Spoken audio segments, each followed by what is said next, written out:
Hey guys, welcome to the Talisker Scotch podcast. Hey!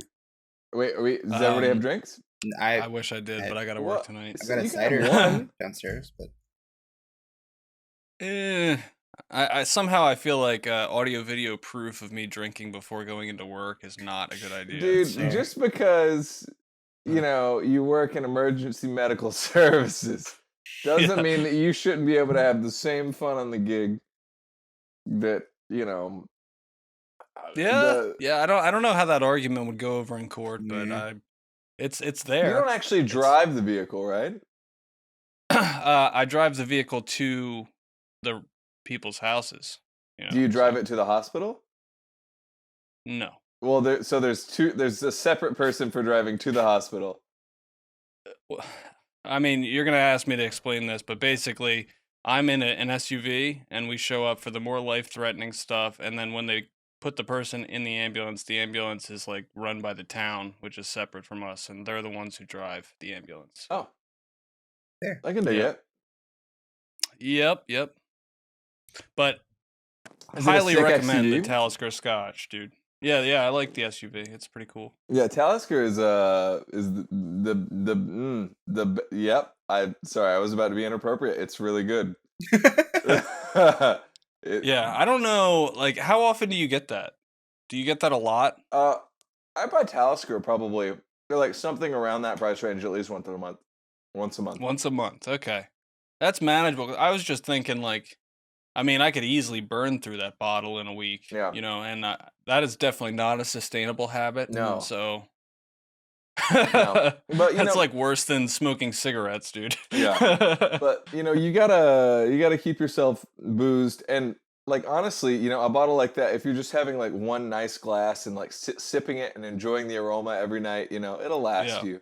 I've heard what a lot of people do is, especially like Johnny Walker apparently has a system that they lay out for this where you're supposed to have multiple bottles, like you have like nice bottles, and I can never remember like the exact color hierarchy, but they're supposed to like start with like the high quality stuff, and then like as you drink enough, you're supposed to move down to the lower quality stuff. Yeah, so when you get to the end, you're at Johnny Walker. Right. Yeah.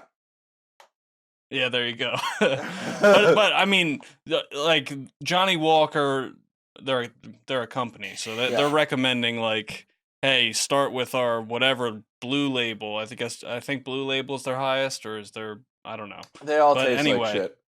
And anyway, you get down to the Black Label eventually. That's what they say you're supposed to do. So I suppose that concept just applies like across the board. You know what I mean? I usually like start with Scotch and move to bourbon, just because like Scotch is more complex, and you can like still enjoy a bourbon. You can get like a really good bottle of bourbon, like a Woodford Reserve, for like $40. And like the palate is still super good. It's still super tasty, like with or without ice.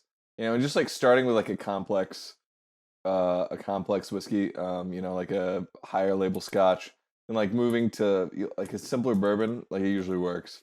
Super recommend Woodford Reserve for like a backup. Yeah, I got that before. That was pretty good. Yeah. That still wasn't cheap though. Like it's not like cheap, but yeah, it's like slightly more expensive than Jack Daniel's. Yeah. Right? I think I've been to the Woodford Reserve distillery. I went on the Bourbon Trail with my mom a couple years back, which I found out my mom's an alcoholic. Anyways, that's a whole other story. Oh, right. Well, no, she was able to down a lot more bourbon than I was. It was embarrassing. But no, like the Bourbon Trail is amazing. Like it's really cool. Like there was pretty much every distillery is within like driving distance of each other. And you can pretty much do it within like, a day or two because, certain amount of time to get certain places like that. It's pretty cool. Yeah. Nice. That's all I had to throw into this conversation of you guys being better about this than I am. It's fun. I'm definitely no connoisseur. I'm very much a whiskey, Scotch, bourbon noob, but I enjoy a refined taste. I poured a glass for my buddy he had brought some beers over, and we were just hanging out. And I was like, "Here, yeah, try this." And he tried it, and it's definitely not for everybody, man. Because he was like, "That's horrible. It tastes like smoke." No. I was like, "Yeah, it's pretty good." I don't know what to tell you, but yeah, I wasn't surprised because Yeah. there's like a lot of people who have that kind of reaction Yeah. to high end alcohols. It's kind of like coffee, it's like people. If you give somebody like a good coffee, like just black, a lot of times they'll be like, "That's disgusting and bitter," Yeah. Yeah. And they're like the same people who go to their coffee shop and put like 11 sugars and 20 creamers in their coffee. Oh, coffee isn't just cream and sugar. That's my bad. Yeah, yeah, Whoops. yeah. Rest. What have you guys been playing this week? How's it been? Destiny. Go for it. Destiny? Yeah. What you been doing? Mostly PvP because there's not much else to do. The revelries, hot garbage. That sounds like the worst thing to be doing right now. Well, like what else am I supposed to do? I got Godin, Nomad, and another friend of ours. The Petra's run done last night, so that was something. Nice. I saw Now's the that. I time saw to do that. that. Yeah, it was fun. It was a lot of fun. I might actually do more Petra's runs now because doing a normal Last Wish is just kind of boring. At least with Petra's run, you have that, if I fuck up something, we're going to have to start over. And we did like 5 times, in the first encounter. It was great. And oh, wow. Yeah, but after we got past the first encounter, smooth sailing. Not one restart. That's nice. It was ridiculous. I mean, you also, we're jumping around a little bit here, but you also did that 3-man dogs. Oh, yeah, 3-man dogs, no spores. No spores. Revelry. If it wasn't for the revelry, it'd be a lot more difficult. Yeah. It was what was the general strat? Just to like throw grenades at them over and over again? Tractor cannon, scatter nades, and then shotgun. It was pretty much it. 3 shotties, including the tractor cannon. Warlocks. It was easy. It took us quite a bit of time because I didn't realize you had to throw the scatter nades in between the dog's feet and like by its chest. Otherwise, the bloom wouldn't, hit correctly. It would just kind of hit on top of it and stuff.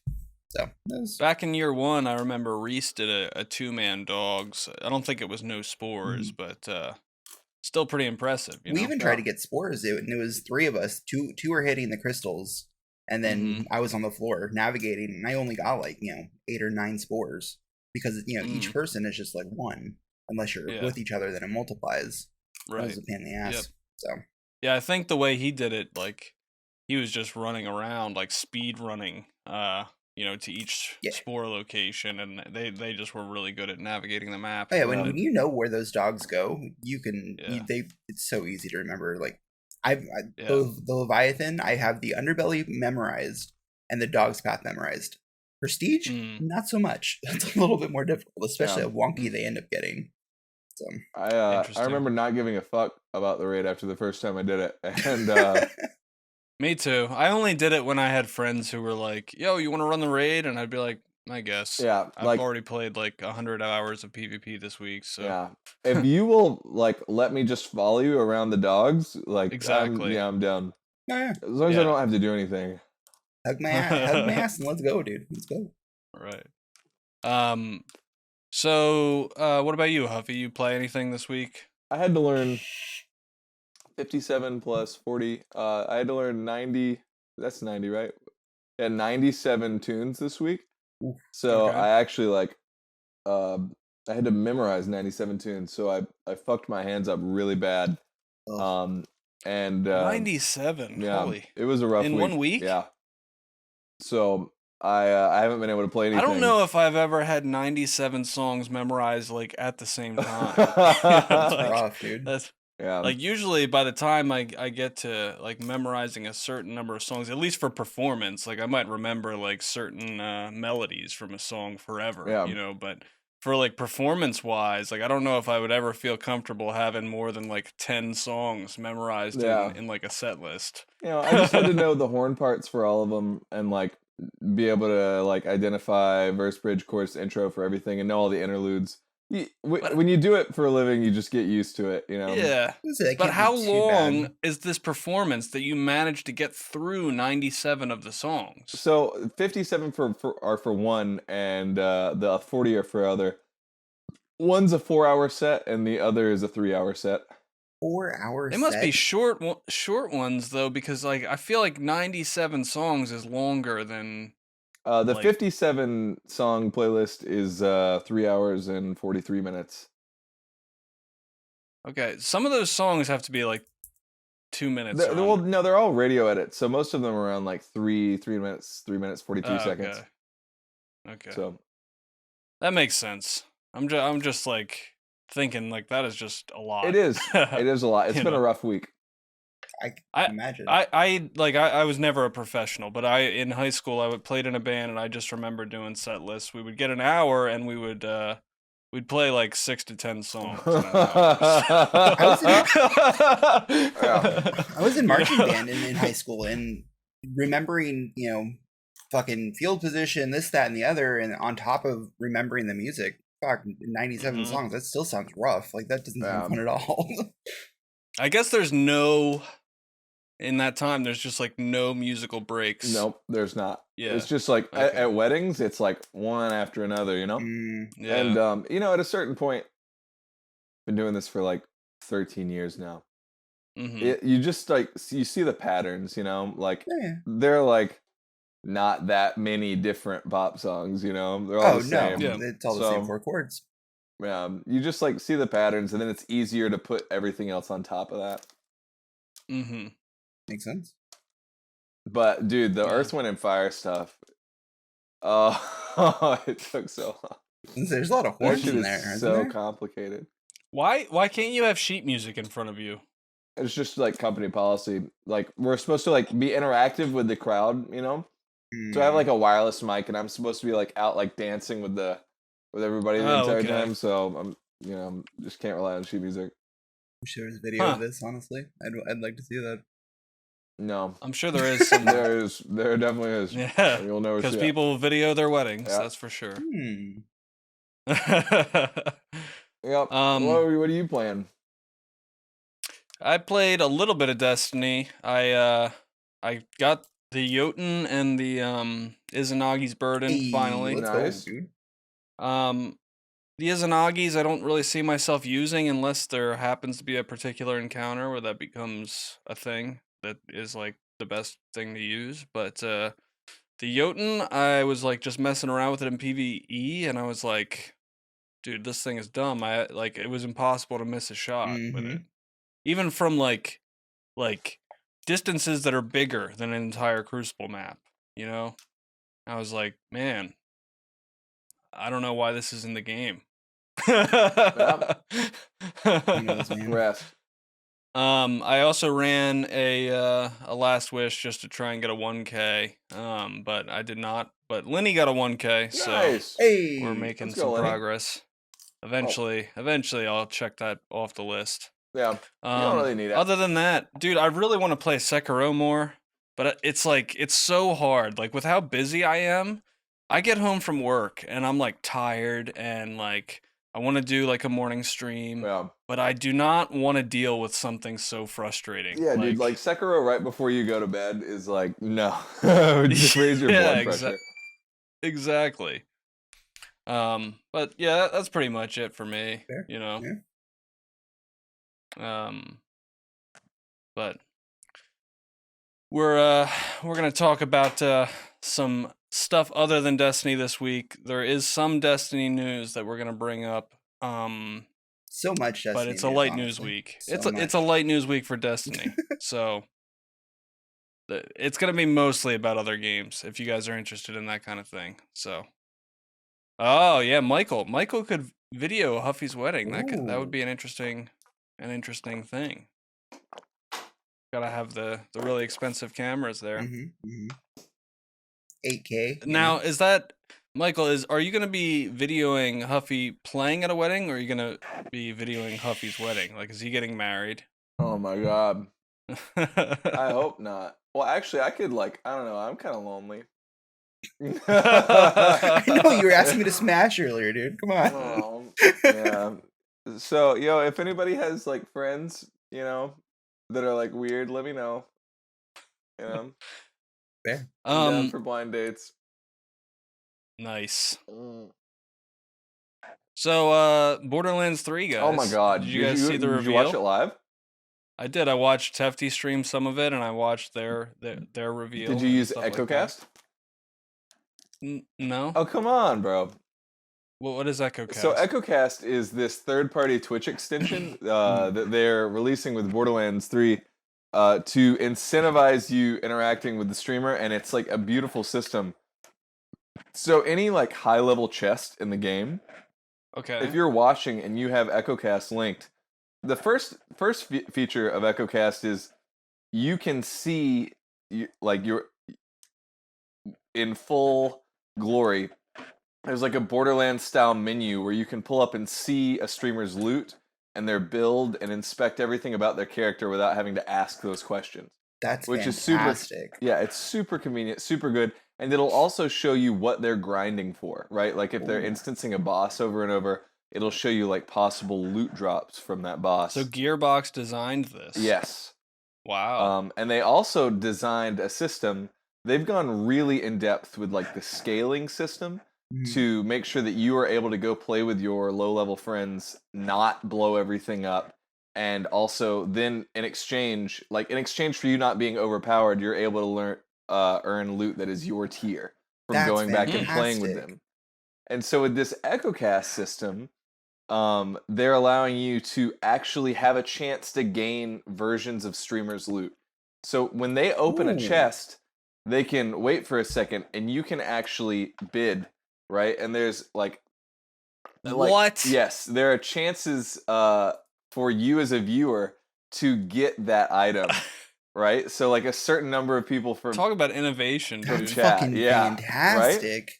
Right? So and then when this you is log all in anybody's a game, gonna stream. You can access like those items that you earned from watching Twitch in your hub. Wow, guys! I just became a Borderlands 3 streamer. No longer am I streaming Destiny content. I mean. They're changing the fucking game. That's nuts. That's amazing. That's fantastic that they're integrating that much for Twitch streamers. Wow. That's fantastic. It's incredible. They have a lot more features planned for the app, but it's focused around, interactivity with streamers and content creators. Wit said, no easy melts, feels bad. It's not actually it feels bad because they do offer you have the option when joining a friend's game to enter in classic mode, which is the same old Borderlands you love, where there is not instant loot, where you have the same loot and you gain your level advantages. Wow, that's nice. You have the option. That's fantastic. Leaving options open, guys. Letting the players decide how they want to play the game. I don't know if that works in 2019. That's interesting. So if those of you who've been living under a rock, they flew a lot, and I mean a lot of content creators out to Gearbox Studios to play the game. Destiny ones too. She Snaps, Datto. Yep. Tefty. There was literally a room. There had to be 100 people in there streaming this at the same time. Triple Reck was there. Triple Reck. Yep. So. The crazy part about this is they all live streamed it. This is a test build of the game. They're live streaming, giving their impressions. No NDA, no content control. Yeah.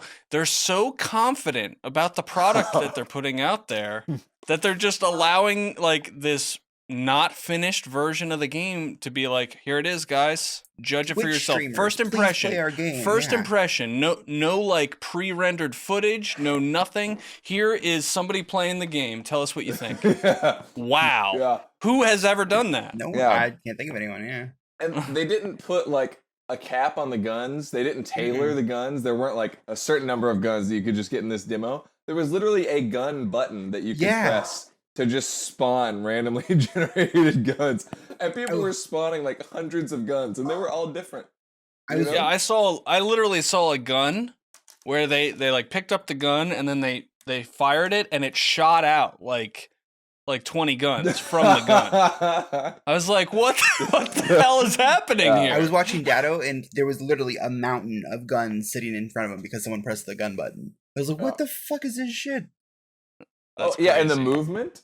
Yeah. They added mantling and sliding, momentum-based sliding. It's incredible. Which is, yeah, it's such an improvement. And I've heard the gunplay feels a little bit more dialed in than it did in Borderlands 2.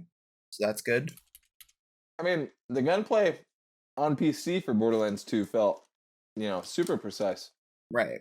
I thought. Well, they were using controllers. They weren't allowed to use mouse and keyboards. Yeah. Oh, really? Yeah, I didn't. They weren't allowed that. to touch their computers at all. Like Dado was having a lot of technical issues. They wouldn't let him fiddle with anything. Oh, that makes sense because they don't want them like breaking the game. Yeah. With, like, yeah. So they wanted to like control the output. Yeah, they didn't have great hardware. Like they had hundreds of computers, so they didn't have like top of the line. All the like PCs were running at like computers. 60 FPS. Yeah. So letting people play on M&K would not wouldn't have been conducive. Wouldn't have been a great idea. It doesn't really make sense. I've never played Borderlands on a controller, so it feels good. That would have been a weird experience. It looks like the gunplay has been massively improved from Borderlands 2. Yeah. Just like in general, like the way that it shoots and the guns perform and stuff, it's not as one-dimensional. There's like a lot of like recoil control, and it's like really intuitive when you throw the explosive clips and stuff like that. I don't know. It just looks smoother overall to me. The art style looks really nice. The big difference is lighting, I think. Yeah, that too. Yeah. It doesn't look different, right? It still looks very Borderlands, but it does look a touch more polished, I'd say. But it does look a lot nicer. Like it looks like it plays nicer, I guess. Yeah. Whoa, focusing on content instead of shiny new coats of paint? Who would have thought, dude? Yeah. Whoa, no microtransactions. Announced annual pass with story-based DLCs. Little asterisk on that. Microtransactions. Well, so Randy Pitchford was interviewed, and I mean, they because this was basically like came out after they found out there would be microtransactions. Yeah. That's what they found out, and he said, we're gonna do some kick-ass campaign DLC.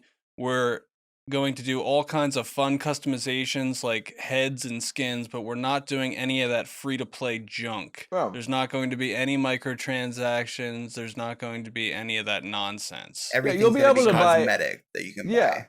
You'll be able to buy cosmetic DLCs, but like that's very different from buying an engram that has like a chance of giving you like a piece of armor that's like shitly rolled, but looks better than anything that you can earn in game. Right. But it also, still the asterisk should be there, just because it is still technically a microtransaction. Also, we found out that there's going to be over 30 hours of main story campaign. Holy shit. And that's if you don't play any of the side quest content. Really? Holy fuck. So it's going to be a long game. That's a lot longer than Borderlands 2. I think we just did Borderlands 2, and we're not like speed runners or anything, and I think we did it in honestly like 8 hours, Fair. So it's a lot longer of a game. And I'm sure that like some of the side quests will be like essential for leveling and being able to progress through the game, especially if you play solo. So dude, Borderlands 2 was so good. It was, but it sounds like this is going to be changing the game. Yeah. Like totally different. I'm excited for it. The two characters they showed, just the stuff that they're doing with skill trees, like every hero having baseline 3 different special abilities and then being able to augment those like farther down the skill tree, just incredible. That's fantastic. Yeah. The guns with legs, the sliding. There's a lot of guns with legs. Yeah. All that stuff looks really cool. Another thing to mention to you guys, you're going to want to listen for this. If you're planning on going to GuardianCon, again, it just got even more competitive for you to try and get tickets, so you need to order them now because Borderlands 3 is going to be at GuardianCon. It's going to be playable. I don't know if like we're going to get to play it because I'm sure the line is going to be obnoxious, but I'm definitely going to try, Yeah. I was talking with Maple about it, and he's like, oh, that's super awesome. He's like, I don't know. I was like, yeah, I don't know if we're going to be able to play it with the lines and stuff. He's like, I'd be willing to wait like 10 minutes in line. I'm like, that's adorable. you're not waiting 10 minutes in line, dude. Yeah. Like, forget about it. You're going to be waiting like 6 hours. Yeah. So, yeah, You know what'll be interesting too is we know that Destiny is going to have some sort of playable experience there. So this is probably a good thing because it'll at least split up those two lines Oh, of that's people who want true. to play Yeah. games. You know, I you're don't gonna have to think make so. a decision. No? No, they're gonna be like, come play the annual pass. And people are gonna be like, nah, I think I'm gonna play Borderlands 3. Fair. Yeah, That's fair. that's a good point. That's a good Dude, point. why would you want to play Destiny 2? First of all, like, let's be honest about the people that are going to GuardianCon, right? Why would you want Yeah. to show up and have the opportunity to play Destiny 2 at 30 FPS on a PS4? Mm. It was on PC when I went last year. Okay, Yeah, well, we'll see. Still, ready. none of your settings. it was. none It of was your actually only keybinds. PCs. Really? It was only PCs last year. That's good to know. Yeah. I didn't know that. Excuse my tongue. I was too quick to Yeah. judge. To be fair, though, if they are showing us annual pass content, you could just go home and play it. So I kind of feel you there. I don't know what they're showing us. They said Right. they're gonna have something to show us. Right. But in any case, as a consolation, if you end up saying, "Oh, the line is already at 8 hours for Borderlands," maybe at least you'll get to play the other thing. You know, What could they possibly want to show us? I don't know. I have no idea.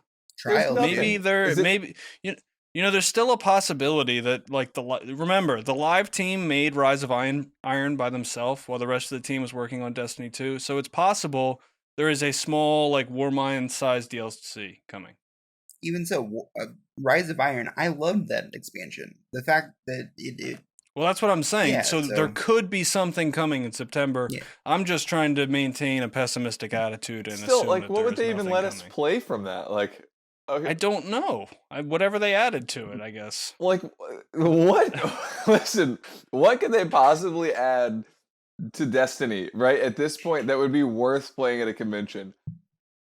you're not Destiny's wrong. all about, Prime like- 2. All about pointless loot, incredibly pointless loot in Destiny 2. So, like, oh, let me go earn Trials of Osiris.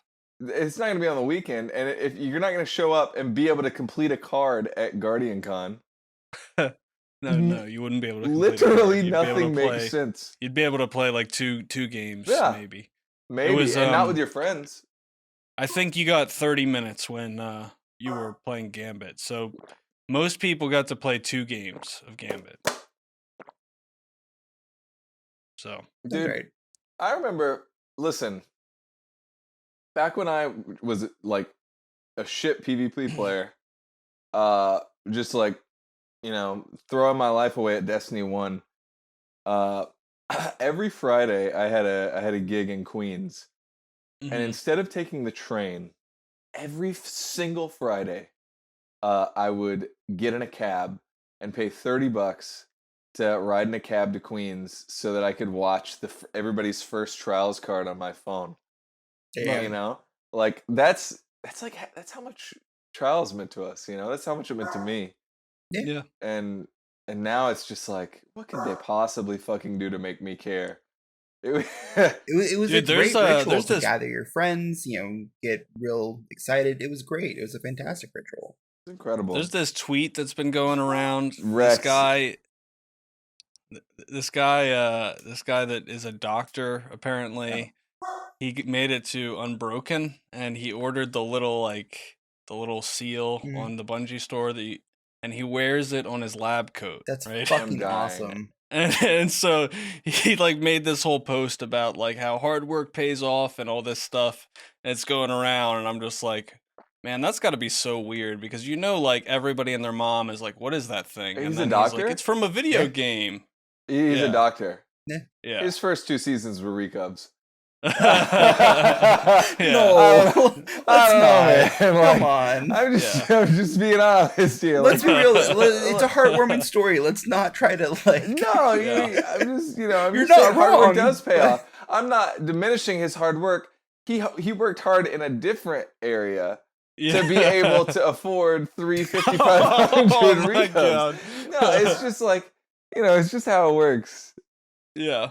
Um, Yeah. So then I have some other interesting things to talk about. So Anthem. I don't know if you guys saw like the news on this, but Oh, this is pretty funny. Like this Anthem shit show, like just watching it from the outside looking in is like the most fun thing for me for some reason, because it just reminds me of, Destiny 2 year one, where like I was in the shitstorm and it sucked, but now I can just look at it and be like, man, that sucks for everybody who's playing that game. But so they were supposed to do this live stream to show off the new stronghold that they added to the game, and they were going to show it off before releasing it, which was like a cool idea. Obviously, Destiny has done stuff like that in the past, but they had a technical issue where all of the fiber was down in the area, and they couldn't do the live stream. So you would think the naturally logical thing to do would be record it, put it out on YouTube or whatever before the stronghold comes out. Yeah. They didn't do that.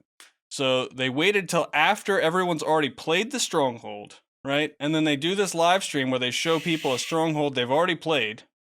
And then they're doing like Q&A style stuff, and the chat is just being spammed with, what are you guys going to do about loot? Are you going to fix loot? Loot, loot, loot, loot, loot. And it's just constant barrage of that stuff, right? And so the one developer looks at the other developer and he goes, man, I wish you guys were asking the right questions, right? And everybody started flipping out, and then he goes, I see no questions. Don't they want to know about game design? Like just totally fucking tone deaf. I was like, holy shit, man. I thought Bungie's PR was bad, but that's yikes, dude. On top of that, the Cataclysms and their entire roadmap has been pushed back indefinitely. I think that this game, as many games as we've seen come back from the grave, I think this game is going to slowly wane support away from it and just be focusing on Dragon Age. They already moved some of their lead developers off the project. They killed it. They destroyed their game from the get-go. It's bad. Sad about it. Not really sad about it. Couldn't give a shit about it. I'm done caring about like games that don't care about us. I really am. Yeah. I'm just done spending that energy. Borderlands seems like they care. Yeah. I'm just gonna put my energy. Sekiro cared. I'm just gonna put when games give me good energy, I'm gonna give them good energy back. But I like, as a human being, as like someone who is like, like, even if I was someone who was like playing video games for a living, but like if like as someone with a full-time like job again, like I just don't have time. Yeah. I don't have time to give you the benefit of the doubt. I don't have time to wait for you to get your shit together. I don't have time to like sit here and rally behind you and wish and write and do everything I can to try to help you and put good ideas and energy out in the world and be patient for you to like ignore like me as a gamer and prioritize like me as a customer. I'm just done. Fuck it. Yeah. So Anthem can burn in hell. Hot takes from Huffy. I respect it. So on the other end of the spectrum, the Halo Master Chief Collection did get delayed. The flights as well. We don't have an actual release date for the game, so that can't get delayed. But the flights got delayed. They had a very good explanation for it, actually. They're being super transparent. There's this whole blog post you can go to read about their development and how seriously they're taking it. They're like sifting through 7 terabytes of like old code from, back in the 2000 to 2010 era and stuff like that, and they're trying to make it work for current hardware. So I really empathize with that. I get it. I am feeling very impatient because I do want to play this, but I saw some of the pictures of them playing a working build of the PC version of the game, and like they had Halo Reach up in ultra wide. It looked really beautiful on like the monitor that he was playing it on, and they had like this whole room of game testers playing Reach on the PC. So I think it'll be soon, within the next couple weeks, that they start testing for that. Nice. I'm excited for that. Splash Damage is kind of like Microsoft's Vicarious Visions. They've been working on making the input stuff feel perfect and tailored to PC, so it doesn't just feel like a sloppy port. Did you sign up for the testing stuff? I did, and you're allowed to stream it. Nice. So Oh, fantastic. that's gonna be cool. I was surprised to see like a lot of these features are gonna be in there at launch. They're gonna have high refresh rates, the FOV slider. They said that some of the older ones, like Halo Combat Evolved, is gonna have an FOV slider, but it won't be as wide as some of the other ones because of technological limitations, stuff like that. But they're gonna have text chat, which is pretty incredible for this type of game. Yeah. And yeah, I'm really excited. We also found out today from their community manager Sketch that you are going to have definitely cross progression at launch. So if you're somebody who likes to play on your Xbox and then you want to jump over to PC, or you've been playing on Xbox, you want to switch to PC, all of your achievements and commendations and everything will be able to port right over, no problem. And also, there's going to be a progression system apparently that they're working on, where even though it's a cornucopia of titles, where there's going to be like a rank where it's like, hey, we have a ranked mode where you play like Halo 1, 2, 3, 4, all this stuff in like I don't know. The whole thing's really cool. Mhm. Also, they said that crossplay may be a thing after launch. They're working on it. That's But nice. there's some That's rad. challenges. It's probably Steam. If I had to take a guess, they're trying to get it to work with Steam. You know, Yeah. Probably. but I'm super excited about this game. I hope it holds me over for the summer, at the very least. But I'm getting pumped for that, Yeah. and I feel like I have nothing to play PvP wise right now. So this is my only hope. Yeah. I gotta be honest. I've like put together some just some like stream ideas for the summer, and the games I'm really enjoying right now. I don't know if you guys have played Forager yet. I've heard about it. I've haven't played seen it. I haven't played it. Yeah, I played through that. It was lovely. That's good for your arms or your hands or whatever. Yeah, it's super like low commitment. I can play it with a controller. And then I got hooked on Stardew Valley. And as lame as it fucking sounds, I think I'm gonna stream Stardew Valley this summer. No.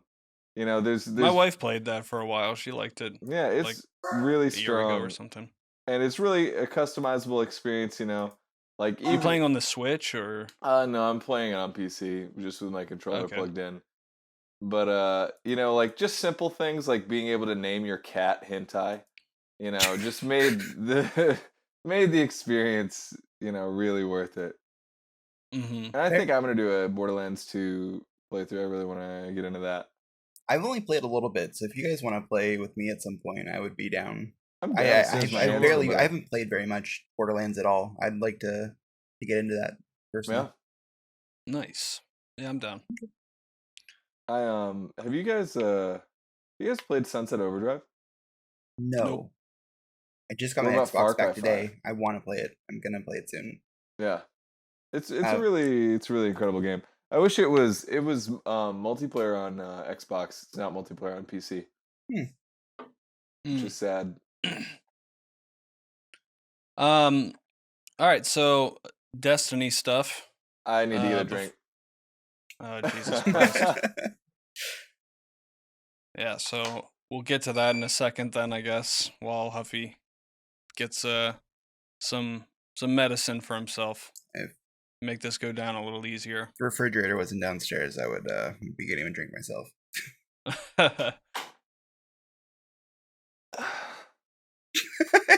Nice. For our audio listeners, he's walked in with an entire bottle of scotch. Yeah, I keep forgetting what the hell those things are called. Cantanker or Oh, a something decanter? like Decanter, yeah. Yeah, man. Decanter. Nice.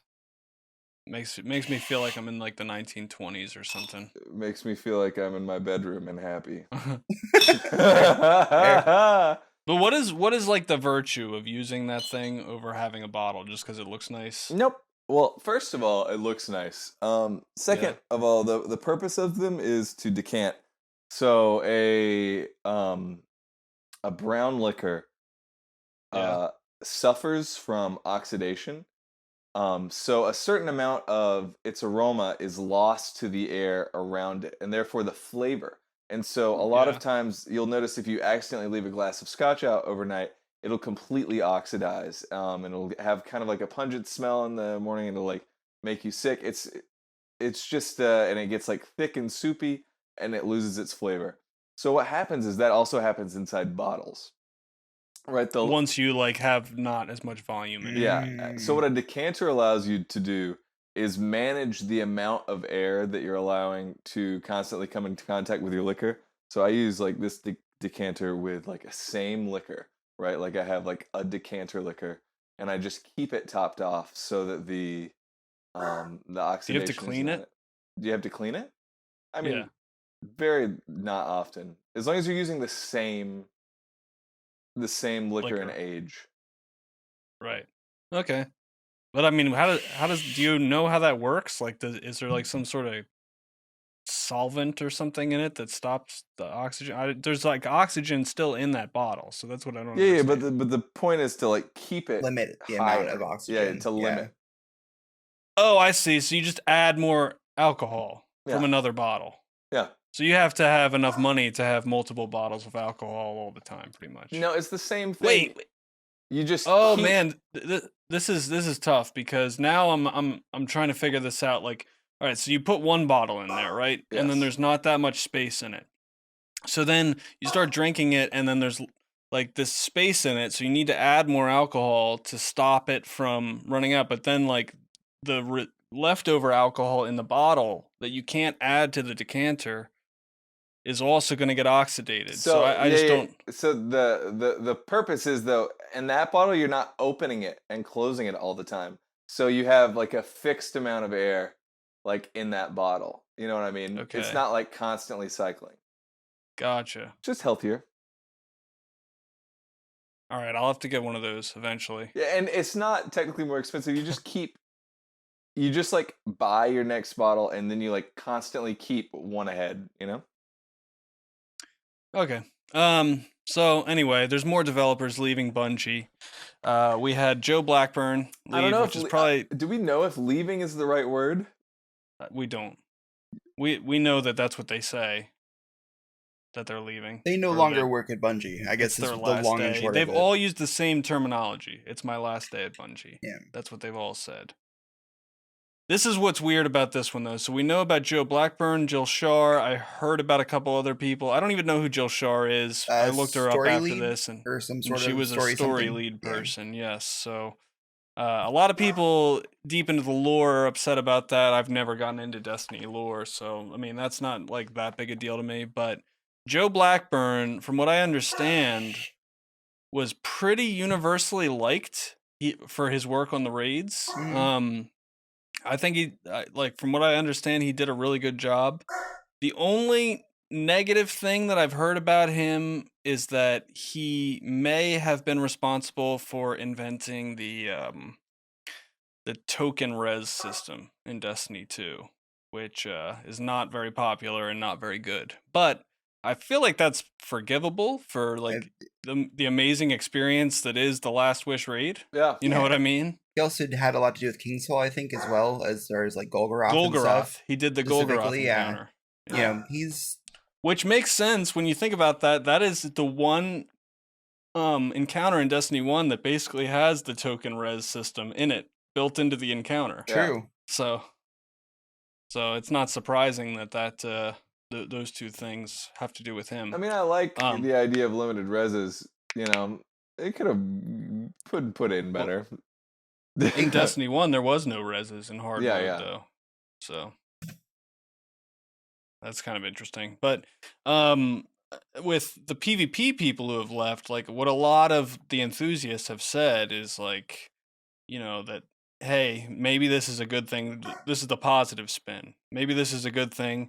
These are the guys that came around in Halo Reach that added bloom to the game, that added in-air inaccuracy to first-person shooters, and have carried those sort of like skill cap ceiling philosophies through the game all this time, in spite of the community not really wanting that. Could be positive then, yeah, for sure. So I mean,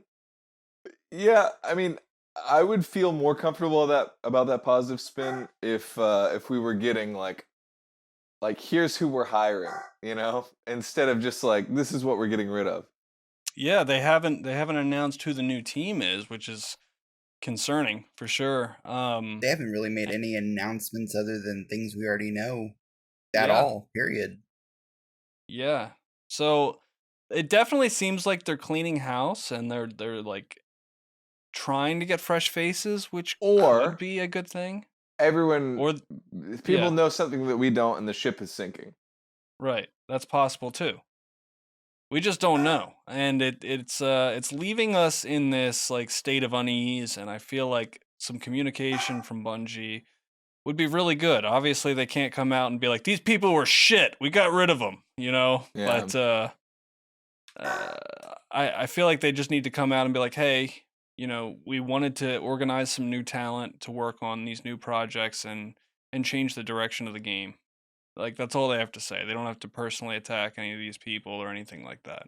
Yeah.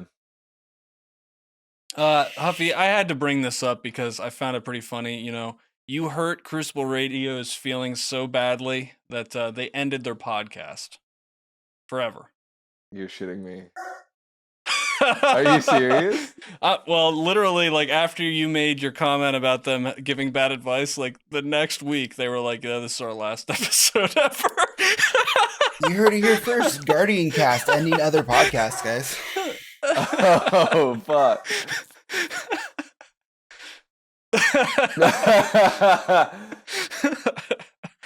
So, thanks, Huffy.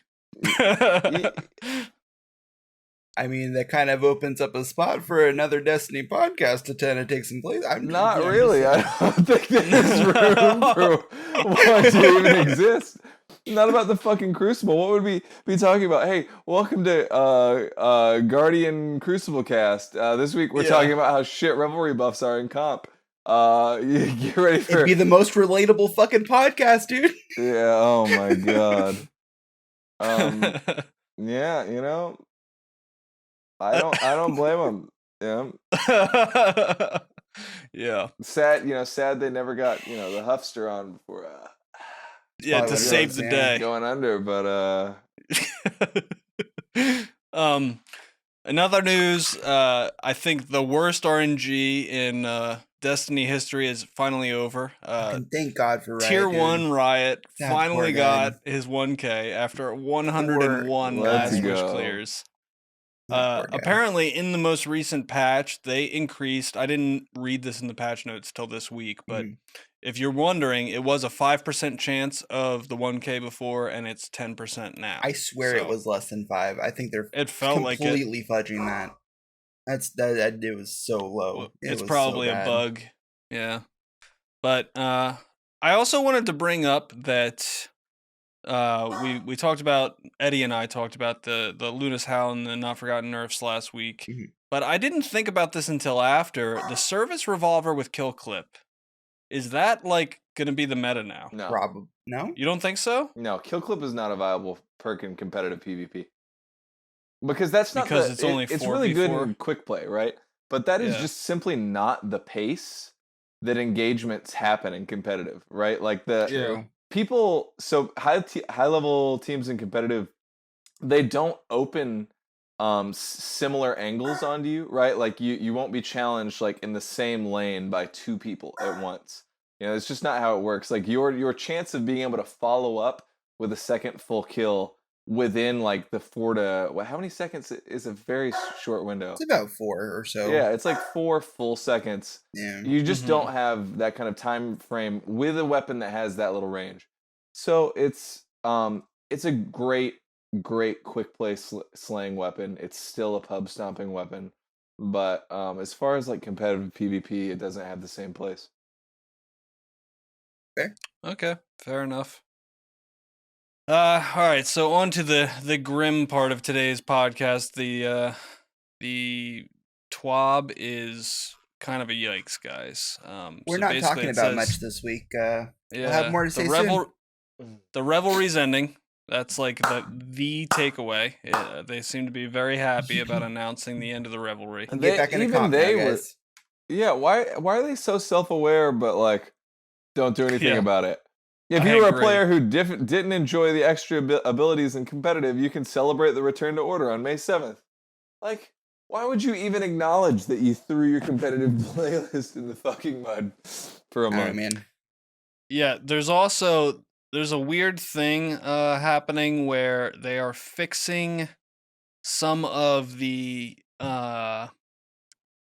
triumphs associated with like light generation for this event. Right. And here's the ironic part. The patch to fix them is happening after the event is already over, right? Yep. So there was people like hammering them about that on Twitter, and Damage is like, "Oh, well, yeah, you'll be able to apply the triumph even though the event will be over." And it's like, But we can't see. Well, I guess we can see passionate triumphs and stuff. I don't know. It's ridiculous. usually not with events. So this Not will be as a new much. thing. Yeah. But it's pretty weird. Pretty weird that they could, like, it was a 3-week event and they made fixes to the event that take place after the event's over. Not to mention this, the invitation of the 9 from last week. We're not getting a new one this week because the last one was bugged, and so we're still waiting until 2 weeks later, basically, to be able to complete that one. So now we're a week behind from the schedule for the invitation of the 9 because of some weird fucking Vex on the Tangled Shore bug. Like, what the hell? You know, it was probably just an interactable, that was like too close to the loading zones. Well, I mean, technically, you can kill Vex in the Warden of Nothing strike, but it doesn't count for the bounty, which doesn't make any sense. And it's just, it's absurd. So if you don't get your Arbalist in time by May 7th, you have until May 7th to finish your Arbalist. Then we're gonna have to. It goes into the general loot pool. Oh yeah. no! Yeah. We missed out on the Arbalist. I can't. Oh no! Oh no! Oh baby, no! And then, guys, you know what's crazy is the season of Opulence is a month away, and I'm pretty sure there's nothing left on the roadmap for Joker's Wild season. Nope. That's it.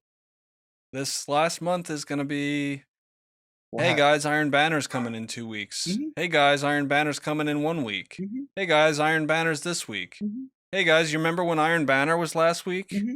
That's going to be the next 412 update, so strap in. Hey, they've got information for us soon. They'll be talking more soon, dude. Come on. Yeah. So they do say that. They said they have stuff that they want to share. Expect next season as we get closer to June. Faction rallies are back. Play them first at GuardianCon. Get your randomly rolled Dire Promise and other Year 1 weapons. Oh no. Hey guys, tokens. Yeah. Yo, hey, you remember that fucking Sunshot Catalyst you can't get anymore? We finally added it back to the game. Yeah. And you'll be able to play it at GuardianCon and collect tokens, but that won't carry over progress to your actual account. Dude, best thing they could possibly do at GuardianCon is just be like, yo, sorry we haven't given you the Sunshot Catalyst yet. Here's like a card with a code on it for the Sunshot Catalyst. I actually have the Sunshot Catalyst, and I just never used the gun because it sucks anyway. Yeah, dude. It has the most visual recoil out of any gun that I've ever used. It honestly makes me feel like my monitor is going to fall off my desk. Yeah. So I wouldn't recommend using it. Every time you fire it, your FPS just tanks. Yeah. Yeah. I don't even know how the console handles it without just like formatting the hard drive and bricking the machine. Yeah, Rose is rumored to be happening next season. There is an exotic weapon quest. But there's also a lot of redacted shit too. So there may be more. The exotic weapon quest, I saw something about this on Reddit, and there's like people arguing over whether Arbalist may have been that exotic weapon quest. You don't think so? No, it's coming next season. There's one this season. Well, there's supposedly a free one for people who don't have Forsaken, but that was... Oh, that's probably the Arbalist. It was the Arbalist. Yeah. It was supposed to be. They haven't mentioned anything else. Wouldn't make sense for there to be anything else. There's nothing else in the database. But they are saying there's rumors that Dark Drinker is coming back in Opulence. Whether that's true or not. Just Dark Drinker? It was the only sword that people used, really. Yeah. Nuh-uh. I mean, they used that one for the raid, but it was Raise Lighter was good for Raise Lighter. just fucking yeah. Omnigul. Yeah. No, it was good for any strike boss, really. Oh yeah, but The only reason Dark Drinker was better for the Wrath of the Machine boss was because it had multiple hitboxes, so it was such a big enemy that you were able to like hit it multiple times with the spinning attack. For actual legit single targets with like normal hitboxes, the Raised Lighter was just better DPS. And then unfortunately the I can't remember what the arc one was called, Boltcaster, but that was just more of a meme for PvP. That was basically Worldland 0, more or less. Kind of mixed with Black Talon. You guys remember that? You guys remember that game? It was for, I think, original Xbox. What was it called? It was about this fucking cat, man, that could like stop time. Remember that cat? It was like a platformer with a cat that's like he had time controllability. Ratchet and Clank? No. Was it Bugsy? No, it was like this cat, man. Time Cat. Oh, let's see. Xbox Time Cat game. What's the name? Blinks the Time Sweeper. Never played that. You guys never played that? Heard of it. No. Yo, you guys need to go play through Blinks the Time Sweeper. I don't think I'm going to. Yo, you know what's been in development for forever? What? Psychonauts 2, which got crowd-funded. I completely forgot about that. Crowd-funded games, Resident Sleeper. Yeah, they are taking actually for fucking ever on it. Every crowd-funded game ends up doing that. Remember Star Citizen? They were like, this is going to be the game to end all games, and people put in like $50,000. Did it ever get released? Well, no. I mean, technically there is like a playable version if you're a patron, but it's not good. It's not finished. Yeah. And it's never coming out. I'm sorry to tell you. If you put all that money into it, you're never getting that money back. I mean, it's just sorry. Yep. I mean, so they claim it's coming out this year. I really hope it does. Psychonauts was just such an incredible. I mean, Double Fine Studios is really an incredible studio, and they really deserve to have this thing put out. So I really hope it succeeds. I hope it comes out this year. I'm really looking forward to Psychonauts 2. Did you check out that game I sent you? I did. Bright Memory. It looks awesome. Isn't that insane that one guy made that? I can't believe it. I mean, I can believe it because this is 2019 and people are fucking crazy. But yeah, he's like in my spare time. Like he's got a full-time job, and in my spare time, I just worked on this crazy first-person shooter. Spare time, dude. What spare time does this guy have? He's like in an empty room, and he's like, "Yeah, I work on it with my friends." With all of my spare time. It's only $5 on Steam, and I think I'm gonna play it eventually. But I hope he gets like funding and that he can like expand or just a job at That'd another studio or something. Shit, dude. Some sort of recognition. Apparently, Psychonauts got an official first trailer at the end of December. I didn't even know about this. Oh my god, that looks great. Yeah, it should still be out sometime this year, I think. I know they've made trailers and stuff. Oh my god. Yeah, I'm so excited. So excited. I haven't checked it out, but Rage 2 is supposed to be coming out soon. Yeah, that people are excited about that. Wow, really soon. I almost forgot about it because all the Borderlands hype and all this, that, and the other. So it actually does look like a lot of fun. Wow, it comes out in less than 2 weeks. Oh shit! All right. Yeah, exactly. So that'll be out way before to not compete with Borderlands. Speaking of which, I read this Paul Tassi article. You know, Paul Tassi, dude. Fucking Paul, bro. He was writing about how Destiny should avoid competing with Borderlands 2, and I agree. I think if there is any kind of Rise of Iron style expansion, either drop it in August or drop it in like October, November. Don't drop it in September.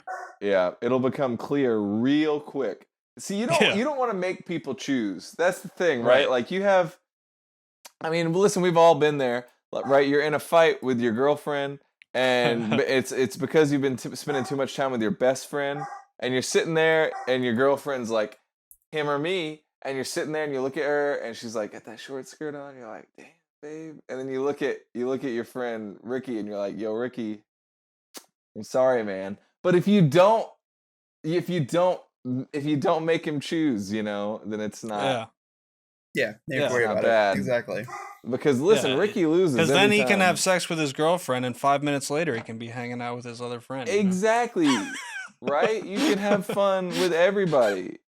You can have sex and friends, and not at the same time.